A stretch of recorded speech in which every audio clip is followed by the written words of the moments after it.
because we want to make sure that we kind of have this as a resource for people to access. And then as per usual, when we get into the second kind of like later half of the event, we will kind of go into a grad student kind of chat space, and we'll stop the recording at that time so people kind of feel comfortable to talk about whatever they want to talk about. And at the end, Joey will probably talk a little bit about our rebrand for affinity groups as well, just so we can kind of share that with everyone. So today, you guys are here for a special affinity group with April Ursula Fox. April is joining us from UNLV. So she currently works as a grant specialist at the Office of Research and Sponsored Projects in the UNLV College of Education. And she supports a portfolio of around $25 million. So we have invited her to be our grant expert today because she has formal training in grant making through UNLV and external courses with nationwide experts, such as Holly Falk-Krasinski, not sure if I said that right, April, as well as in research administration conferences. April also completed a Master's of Science in Ed Psych and is now also pursuing her PhD in that field. Her main research focus is on self-coherence, kind of looking at the hub, that as the hub of all needs, and also kind of looking at some related topics in meaning, identity, construction of knowledge, emotions, and other concepts. She has a very kind of big range here under the broader umbrella of motivation. She also is really into zines and has created zazazine.com and is thinking about how to incorporate the use of zines in education as part of her research. So from all of us here at MOTSIG, we want to say we're very excited to have April here with us today, and I will go ahead and turn it over to her. That's awesome. Thank you so much, Elise. Thank you everyone for giving me a few minutes of your time in this group. It's so much fun to have the chance to get together with everyone and talk a little bit about grants. I know, there's always a lot to talk about grants. It's almost like it never ends, but I hope that today, even for those of you who have experience in grants, you'll get something out of it. It's in a way sort of an introduction to the world of grants, and then we're gonna touch into things that hopefully will be relevant to us. But even before I open up slides and start talking, I just wanted to say that if you ever want to talk about grants, just contact me directly anytime. Even if it's just like, do you think this sentence looks okay? I'm going to email the program officer now, like whatever it is, just count me as your buddy in terms of grant making, even if it's like a year from now and like, hey, April, maybe you don't remember me, whatever, right? Like, seriously, like, please, count me in. And yeah, and okay, so I guess I'll just jump into it. We don't have a lot of time. I'll be quite quick and succinct. Some topics you'll notice maybe we could talk more about them, but I will not, hang on like the chat for too long. I'll just sort of keep going in terms of the base, and then I'm gonna slideshow this. Let me know if you can see my screen okay.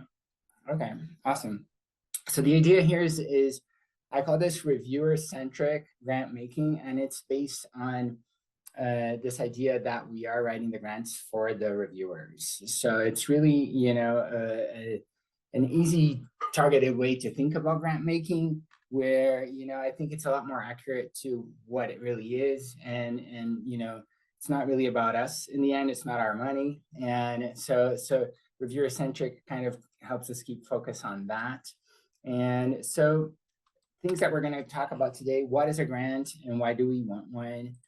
I think this is, basic, but it's really good to think about that. Sometimes, our goals might shape the kind of opportunity we want and things like that. Reviewer-centric grant writing, it's interesting how the writing might change in grants and from our research writing, and then how to search and find an opportunity, and then checking if it's the right opportunity for us, and common mistakes. So I think we'll have something, a little bit of everything in terms of this introduction.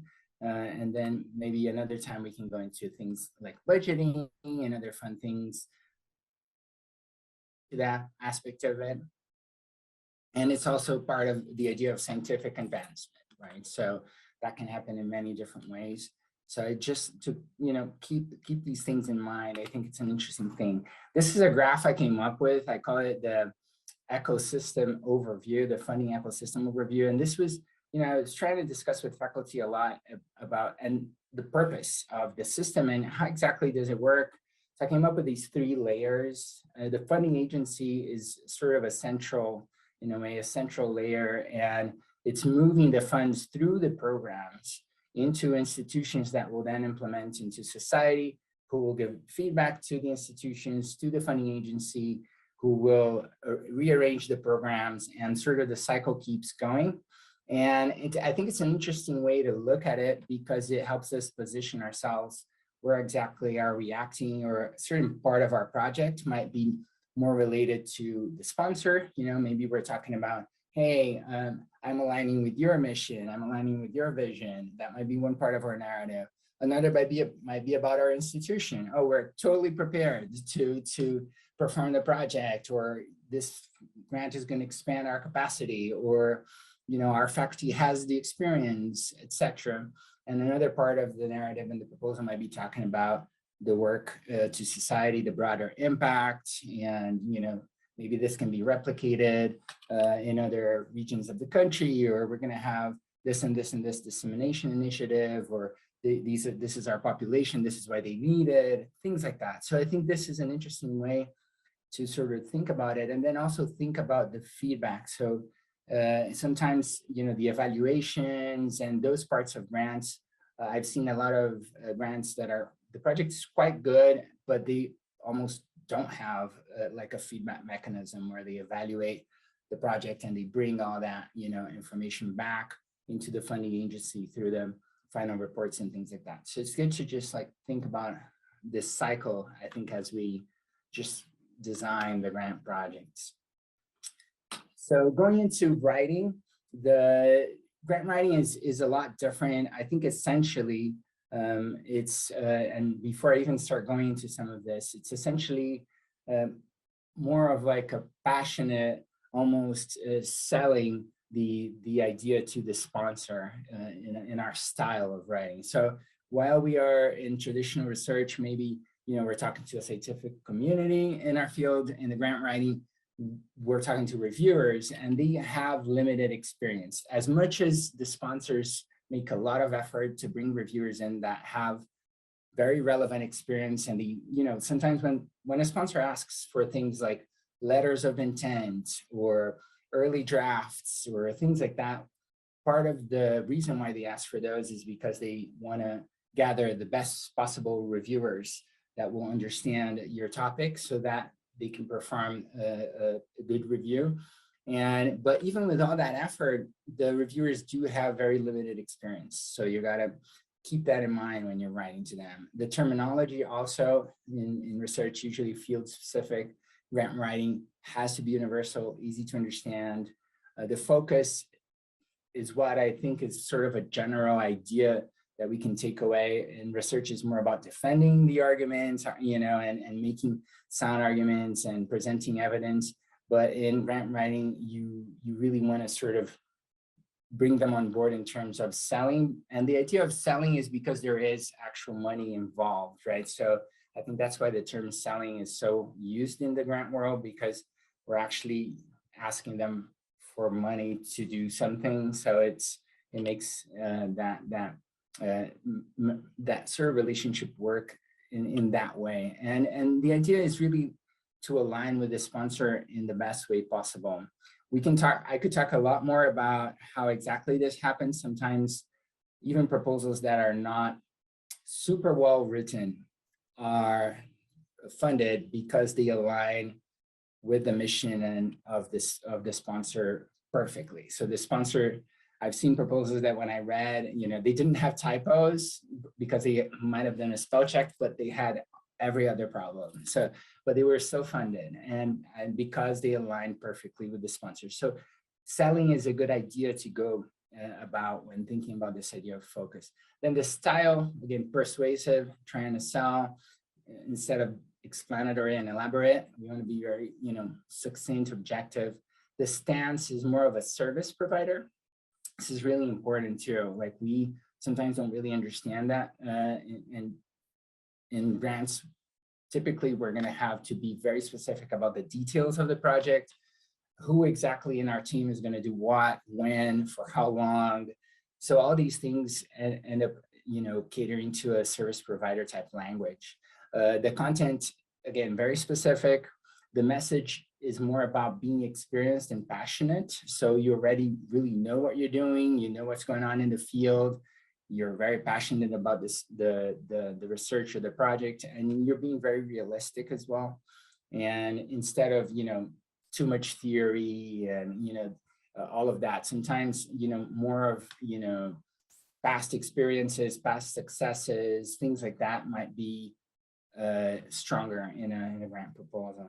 And then the organization of the project itself, the narrative, in the grants, it's a lot more rigid. They'll sometimes tell you exactly which headers they want, and you'll literally copy and paste their header structure and then put your content inside them.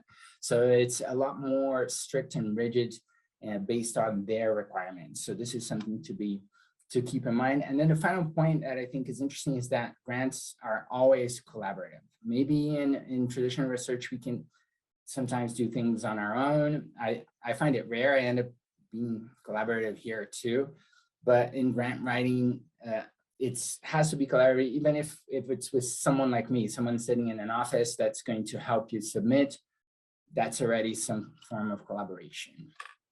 So, and then how to search and find an opportunity. There are lots of ways, but I always try to, simplify things and try to stick to things that work. Grants.gov for federal grants, it just has everything there. And then you can go to agency specific sites and subscribe to all of them, add them to your list. Look for state level searches in your area. Those can be very tricky to find. States, sometimes they get funds from the federal government. They don't really announce things very soon. And there's a lot of, at the state level, there's a lot of political relationships. So if you really want to, get a lot from the state, you have to invest a lot of time to understand who are the people in the offices, communicate with them, build relationships, and understand how to get closer so that they'll let you know when the funding's coming and things like that. So another level that is interesting is the foundations. In my case, I'm in the College of Education here. So Spencer is a big foundation in education, but huge foundations are like the Gates Foundation. I think they have $8 billion available this year. They want to fund more than the federal government. That's their goal.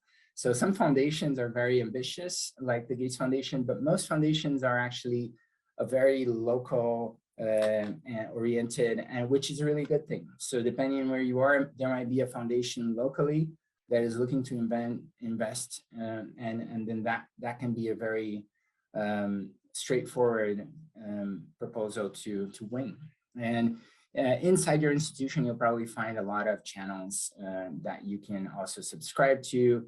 And I don't find these mechanisms very good. Usually they just bring what I already find everywhere else. So I'm more of a fan of going to the source. So instead of having these sort of curating platforms like people, I'd rather just go to grants.gov or just go directly to the source. And then here at UNLV, we have a list. Then I have this little software called Monday, and I put up a list with the upcoming opportunities, a lot more related to education. But if anyone is in education granting or wants to check it out, you'll have access to these slides later, and you can check out the board. And then just a few tips, I think simple tips, but we tend to forget, and then later we regret that we forgot them. And it's just be organized from the start. Really, like, open a spreadsheet, create like ways to filter your spreadsheet when you're organizing the columns, and speak with your colleagues, spread the word if you're actually looking for something. Be very precise about what you're looking for. Let people have that in mind. Check your professional organizations, all of them, just understand.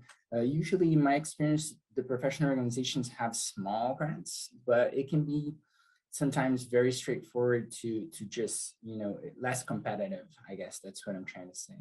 And then try different keywords in your searches. So we're gonna have an example opportunity coming up in a second, but just before we go into that, because we're gonna touch on this too, is after you find an opportunity, then the next thing is checking if it's really the right opportunity for you. And then some basic things that we can look really, you know, very quickly at eligibility, and then deadlines. Deadlines is really important. Sometimes an opportunity might be closing next month, but when you look at how many business days you have and whatever you need to do, it might still not be enough time. So deadlines are very important. Then the needs of the project, meaning, you know, your project needs and the alignment with the requirements in the solicitation or in the opportunity. There are lots of names: opportunity, solicitation, call, request for application, and there, you know, so you'll find lots of names that refer to the same sort of request for application or opportunity. And how is the alignment with the agency? So in the case, for example, an example is NSF. They're always looking at something related to STEM. So here in the College of Ed, we have lots of faculty that they find these opportunities, and then their STEM is not as strong. So NSF ends up not being a good alignment. And then is the collaboration needed? Sometimes actually required that you have other institutions in your grants, and or that you have certain faculty, or you have certain things like some mentorship grants. You need a certain amount of mentors, and you need a certain structure of collaboration as part of your proposal. And so another good thing to do is review previous awards, but I wouldn't get too caught up on that, just to get an idea. It's okay to do something different. Innovation is actually a good thing in grants. And then you can talk to the officer if absolutely necessary. So the program officer, you really try not to bother them unless it's really needed, or if we have a very strong project and we just want to check if it fits, something quick can be okay too. And then if all of the above look good, look at it again, basically. That's kind of what I'm saying. Like, read it again and just go through it twice, just to be sure that it actually fits, it's right for you, because you'll have to commit to that. And sometimes for a long term, like 2 years, 3 years. So here as an example, I'm gonna navigate through grants.gov. And I don't know if you guys have seen this already, but grants.gov is getting a lot better. I recommend coming in here, you know, creating it. It's a free account, and some grant submissions, they happen with the same account. So when you have an account here, it serves that purpose too, to submit grants and things like that. And here you have a huge search. It's actually pretty good. And you could, for example, use a keyword postdoctoral, and it will filter really well. And then the second thing I like to do after filtering by keywords is just filtering by the date, because then it's just easier to just see what's coming up next and go through there. Because then I know, for example, February 27th, 28th, I wouldn't have time to finish the project by then. So it's a good way to just not even look at a chunk of things and start looking at things when they're actually feasible to me. And so my Zoom thing got in the way. Okay, and so I selected one opportunity for us to jump into it. And there's one thing about grants.gov, by the way, that this is like a quick tip. I think we're still okay in like have 5 minutes or so. But when you click on a grant opportunity, for example, it will stay in the grants.gov. It doesn't let you open a bunch of tabs. It's a little annoying like that. And if you're like, I am a little bit, like I like to open a bunch of things and then compare them and do a bunch of stuff. Sometimes just copying the title, I'm not sure if it's gonna work right now, so it's a live experiment. And pasting, you might find like a link directly to the page of the sponsor. And then you can leave that on your tab, for example. This is just an example. I know we have nothing to do with maternal child health secondary data, which maybe we might, I don't know. It's a data analysis. Maybe there's someone in our group that might be into that as well. But this is just a tip, so you can navigate grants.gov a little better. And the related documents usually include everything you need here so that you can really check out all the little requirements. But then let's jump into one as an example. And this one is a postdoc fellowship in NSF. And it's really just an example. I'm going to make it bigger. Is it big enough for everyone? Should I make it? Yeah. OK. So this is just it's a fellowship. And so when you see the document, there's a lot there. It takes a minute, but you get used to, like, these documents are very standardized. So after you look at a few, you start understanding what you need to actually look at. So you can start like jumping these first things and, you know, okay, I want to look at the synopsis. And this program is designed to support postdoctoral fellows engaged in experience that will advance their careers. Okay, I'm that person. And you sort of like keep going. And then you bump into areas that you might want to stop for a bit, like the eligibility. So institutions of higher education or nonprofits, and submitted directly by the fellowship candidate. So, you're going to have to do that job.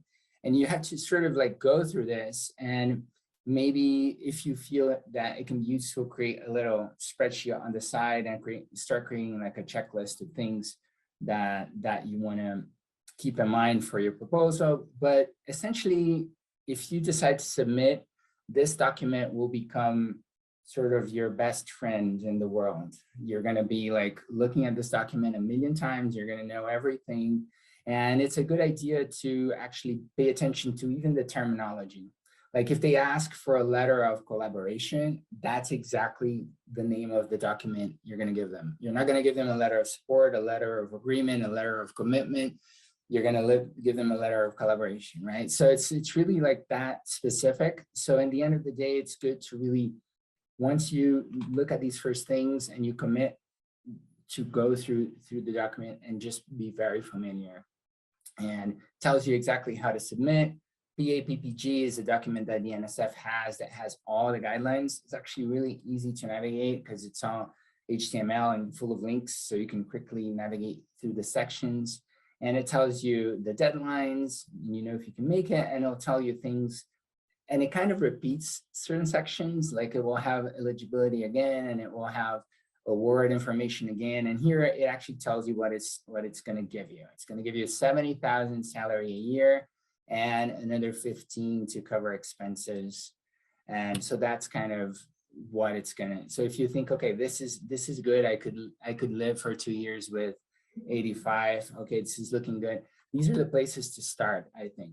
The amounts, the deadlines, and then the eligibility and some requirements. The smaller requirements, I call them the smaller requirements, which are like how exactly to write the proposal or what to do.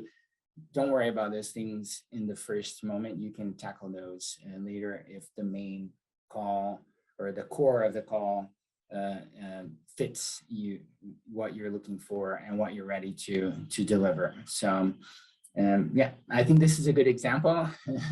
I know we don't have a lot of time, so things like this, I sort of highlighted a little bit of that for us. And then I think the last topic that's interesting, and by the way, I'm going to give another workshop on March 2nd and 3rd here. It's more towards like UNLV folks, but I'll share a link in case anyone of you guys want to join. It's online and it's open, and you're welcome to join. And that will be a lot more in depth. We'll have like exercises and things, and it's going to be fun.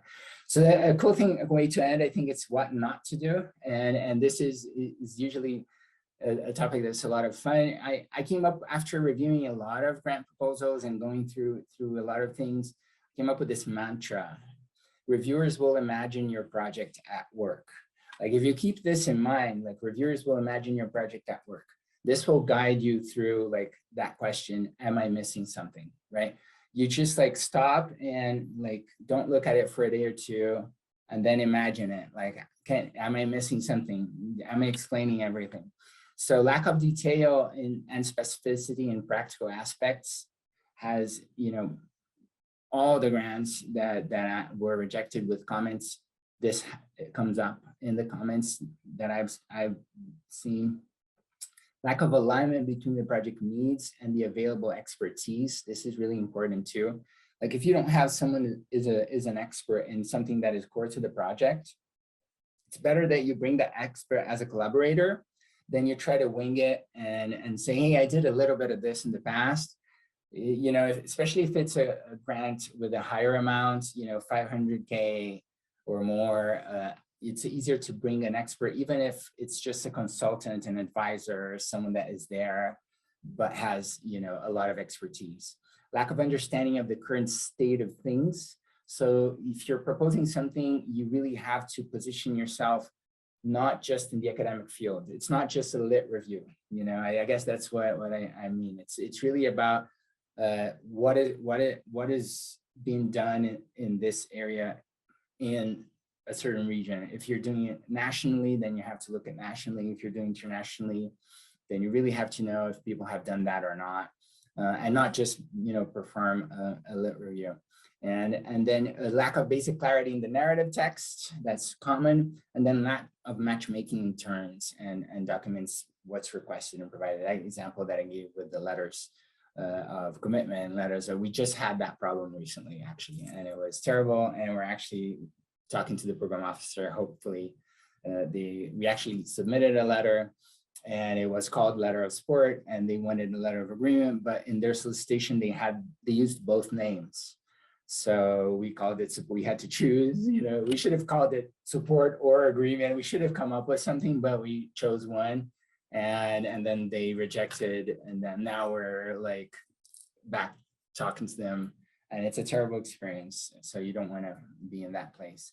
And yeah, so I think that's it for today. I hope we were in time, and it's really short. I hope this gives you a little bit of idea of grants, and yeah, if something comes up, I'll be happy to chat more about it, even like more complex things. I know this was very sort of simple. If you have been working with grants, you probably bump into more complex things already. Awesome. April, thank you so much. I know that was like a very short time span for you to cram all your knowledge into. I think we're going to do just a few like specific questions that people might have, and then we'll go ahead and turn off the recording and kind of just have a chat for the remainder of the time. So if anybody has any kind of specific questions about grants they want to jump in with, we can do that first before we turn off the recording. May I ask a question? I was going to say, Joey, I know you have, so go for it. I do. First of all, April, wow, thank you. That's awesome. And it was fun because we all can tell that you are withholding a lot more information. So I'm excited to hear more about whatever you can share. I was intrigued by the language around your ecological systems model, where you talked about the feedback mechanism needing to be able to say, can we evaluate this project?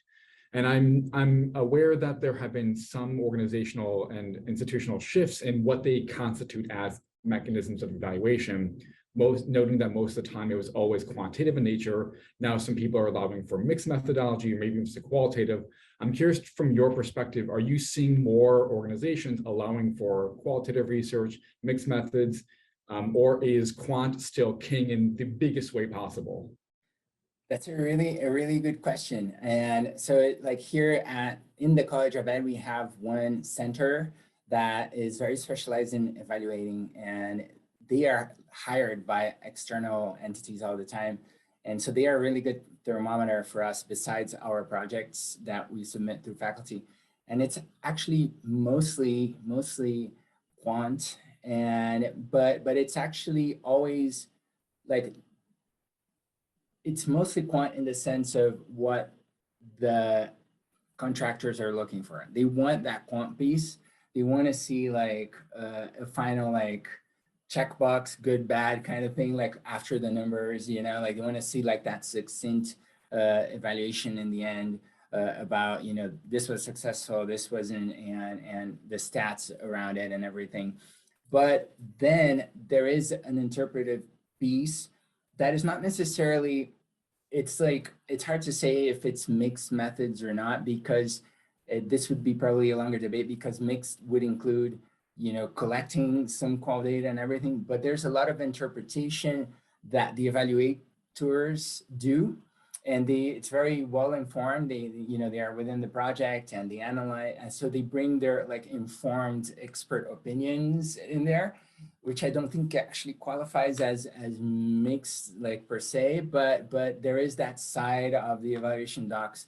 I think that mixed is more and more accepted, and even one thing that is really like strong in evaluation that not everyone is doing, and a lot of funders are like, when you see their trainings and they're like, what we're looking for videos and all of that stuff, their webinars, and you talk to them, they enjoy projects that have evaluation sort of ongoing throughout the project, and you create sort of like a embedded, where it's not just like, okay, I've done all this stuff, I dumped the data on the evaluator's hands, and I'll get the report later, and you know.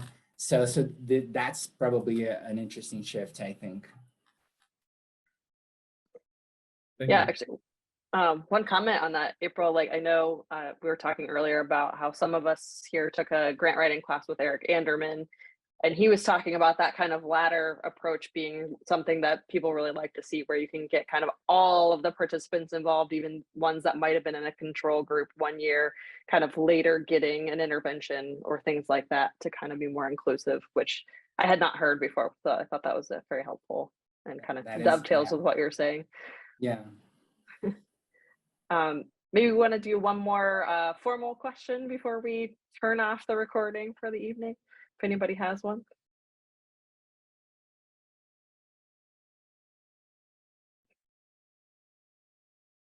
Or if we don't want to be formal about it, we can go ahead and wrap up the recording here, but we're going to stay on, so don't leave.